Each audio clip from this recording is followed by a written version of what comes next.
بیش از 100 طبیب و کارمندان بخش تندرستی ولایت سوخت که در بیمارستان‌ها با ویروس کووید 19 دست به گریبان بودند و گرفتن مکافات‌های دولتی پیشبری شدند. بین آنها طبیبانی هم هستند که زمان اجرای کار در بیمارخانه‌ها به این بیماری گرفتار شده و جان باختند.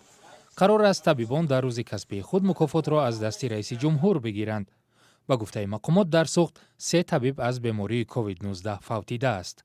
در ولایت سوخت باشد 1938 نفر سیرایت یافته به قید گرفته شدند، 31 نفر عین زمان در معالجه قرار دارند و 1891 نفر شفا یافتند، 16 نفر فوتیدند. از تمام ساحه‌ها فوت شد.